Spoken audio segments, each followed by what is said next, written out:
what's up everyone? This is Isaac Weishaupt from IlluminatiWatcher.com. Today, we're going to talk about a book I just wrote. It's an analysis of a book most of you are familiar with. You've either heard of this book or most likely read it yourself. But what you don't know is that hidden in the messages and meanings of this book are occult practices and Illuminati belief systems. The book in question is Paulo Coelho's book, The Alchemist. And I wrote a little mini book. I called it The Desert Enigma, an analysis of occult symbolism in Paulo Coelho's The Alchemist. Now, the inspiration for this book has been on my mind for several months, maybe even a couple years, because I heard about this book, and you've heard about it as well, from celebrities, even President Bill Clinton. So it's been on the radar, and I even watched one of Oprah's shows called Super Soul Sunday, where she interviewed the author Paulo Coelho. And I've also got a slight interest in New Age concepts. I've studied some of the stuff that is more mainstream, like you see on What the Bleep Do We Know, some of the quantum physics stuff, because my background is in engineering, and I studied some of the Newtonian physics and quantum physics. And it really struck a nerve with me, and I found that some of these New Age beliefs actually seem pretty helpful and inspirational and help you kind of get through the day. So I've read quite a few of these books, like The Four Agreements and The Secret and whatnot. So this book, The Alchemist, kind of falls in line with these New Age interests.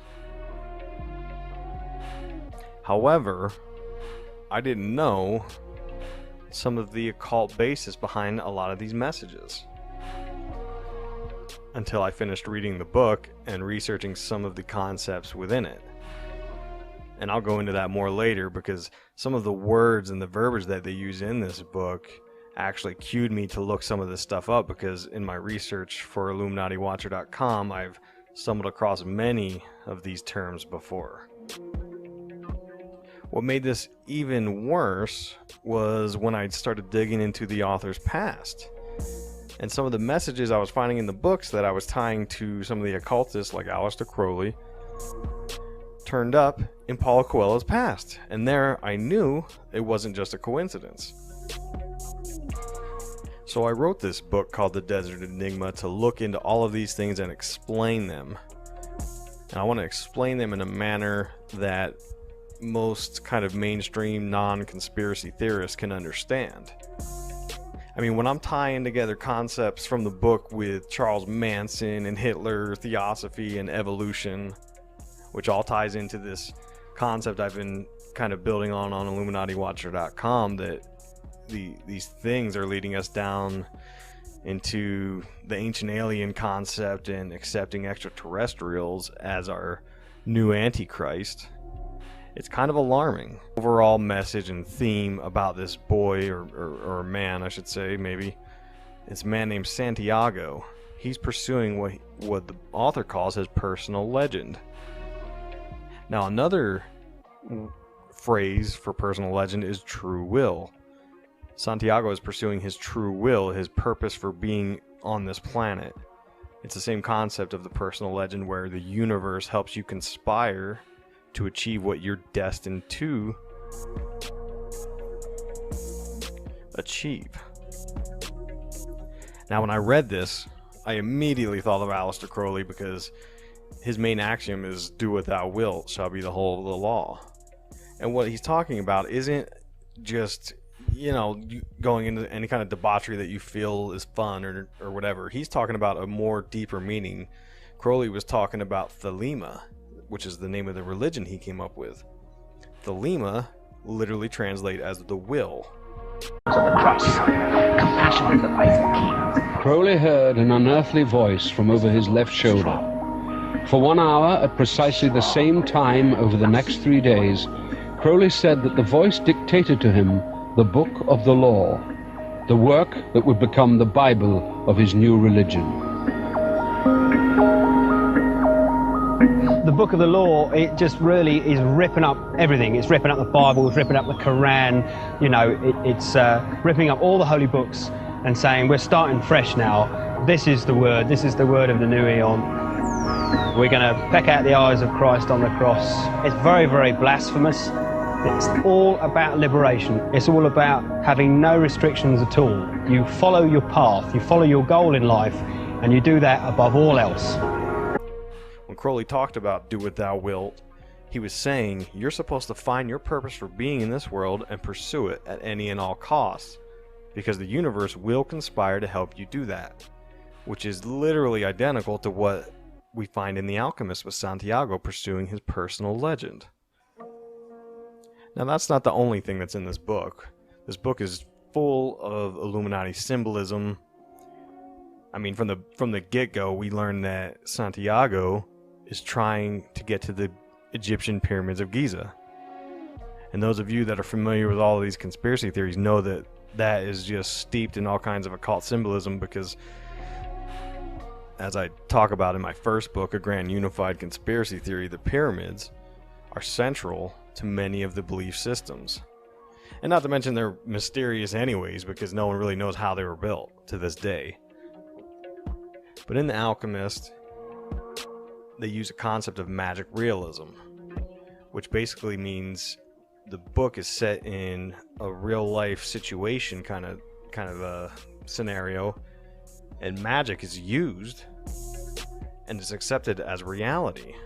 For me, I want to represent possibilities. I want to represent the idea that you really can make what you want. One of my favorite books is the Alchemist, Paulo Coelho, and I just believe that. I believe that I can create whatever I want to create if I can put my head on it right, study it, learn the patterns, and you know, it's hard to put into words, some real metaphysical, esoteric nonsense, but I feel very strongly that we are who we choose to be. In my book, I talk about this magic concept and the concepts you see in the Book of Egypt, which gives us some of the stuff about Hermes Trismegistus, the magician of Atlantis, also known as Thoth, who had resurrected Horus, who was the spirit that dictated the Book of the Laws. And I argue that this whole book is part of the pursuit of the Aeon of Horus that Aleister Crowley talked about ushering in. It's the age of self-realization, which is what Santiago does in this book. I mean, the title of the book is The Alchemist, which we all know how there's this kind of belief system called alchemy that was practiced by Rosicrucians and the Freemasons. So similar to the pyramids, alchemy in itself is another kind of trigger word and concept that you see from different entertainers. You see in pure occultists, they all talk about alchemy. They believe in this. The belief of turning lead into gold is just another way of stating they believe in the evolution of consciousness. They put these messages out there in these symbols because they slowly want to evolve our consciousness to accept their belief system. And that's what is concerning to me, is that it's being done without our knowledge. They're putting out these ideas and themes into pop culture in order to move us along the evolution. And the end game is to accept the Antichrist, the alien, extraterrestrial overlord. But we're going to get into that. That's quite further down the hole. Getting back to the book itself, The Alchemist, on one of the covers, there's various covers. On one of the covers, you'll see many of the symbols that we've covered on IlluminatiWatcher.com in my Decoding Illuminati Symbolism series. We've got the Triangle of Manifestation, which is more magic symbolism. You've got the All-Seeing Eye. And of course, we've also got the pagan elements of the moon and the sun. Because in the book, Santiago uses these natural elements to perform his magic, which is exactly what witchcraft is used for. Now, another interesting symbol we find in the book is one of the main characters' name is Melchizedek. But if you look into the roots of this word, as I explain in the Desert Enigma, the roots of this word tie us into Moloch. Now, this is the Canaanite deity that they would sacrifice children to. And again, on IlluminatiWatcher.com, I cover this for the last several years. There's all of these symbols of the Mano Cornudo, which is more witchcraft hexing. It's all these horns of the devil.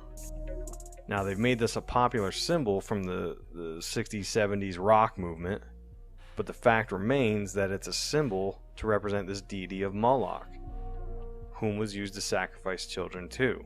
It was a pagan belief system, and it exists to this day, just not out in the open. Again, it's one of these kind of hidden messages. But anyways, in the book, Melchizedek, aka Moloch, claims he's the warrior of the light. He's the illuminated one. And who's that? That's the Illuminati. Even Paulo Coelho himself wrote a book about the warriors of light. It's very important to these people. They hide this stuff in plain sight, but if you don't know about it, it just goes right by unnoticed. So like I said, I go through the whole book. I go through a lot of the messages and the themes of the book and how they tie into real occult belief systems. But I started off with going into the author's background. And it turns out he's no different than most of these occult figures of the 60s. I've got him linked to Crowley. He talks about presiding over black masses and practicing witchcraft and Satanism, and even trying to contact UFOs and aliens. He spent some time in Crowley's Ordo Templi Orientis as a ceremonial magician in the OTO. Again, with all this magic stuff, it always seems to tie in to these figures in the Illuminati, allegedly, and these other occultists. And one of the key aspects is Santiago is being depicted as the third pillar. When we talk about the twin pillars of Boaz and Joaquin, Santiago is rising up as the middle pillar. This is a Freemason concept, and it's very blatant within the book. Now, in my book, I argue about how these teachings could lead one into the beliefs of the occult and the Illuminati and Satanism, and in fact seeking contact with aliens, which I believe could just be the Antichrist. We're being duped into such a thing. Because after you read through the evidence I'm providing, you'll see that there is an overarching goal of the Illuminati. They always push this destruction of the ego, and the reason they do it is so that they can rebuild the world according to their beliefs. They believe they've honestly been tasked with this evolution of consciousness, and they want to try to manipulate our thoughts to accept the next stage of evolution. And this goes into aliens and the dark arts and Antichrist and transhumanism. But this is just one of many works that can be used for it.